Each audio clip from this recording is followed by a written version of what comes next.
বাংলাদেশের মানবাধিকার পরিস্থিতি নিয়ে প্রতিবেদন প্রকাশ করেছে মার্কিন যুক্তরাষ্ট্রের পররাষ্ট্র দপ্তর। ২০২৪ সালে দেশটির মানবাধিকার প্রতিবেদনে বলা হয়েছে, আগস্টের পর থেকে বাংলাদেশের মানবাধিকার পরিস্থিতি স্থিতিশীল, তবে কিছু উদ্বেগের বিষয় রয়েছে। বাংলাদেশ সময় বুধবার সকালে এই প্রতিবেদন প্রকাশ করা হয়। প্রতিবেদনে বলা হয়, মানবাধিকার সংস্থা এবং গণমাধ্যমের প্রতিবেদনে গত জুলাই এবং আগস্ট মাসে সাবেক ক্ষমতাসীন আওয়ামী লীগের ছাত্র সংগঠন বাংলাদেশ ছাত্রলীগের দ্বারা গুরুতর মানবাধিকার লঙ্ঘনের ঘটনাগুলো নথিভুক্ত করা হয়েছে।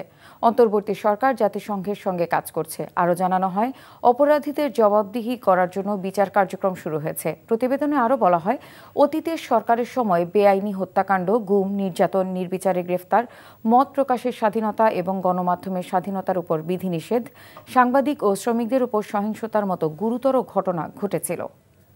বান্ডেল থাকলে প্রতি সেনমানিতে টাকা বাঁচবে। বিকাশ সেনমানি বান্ডেল কিনে জিতুন প্রতি লেনদেনে।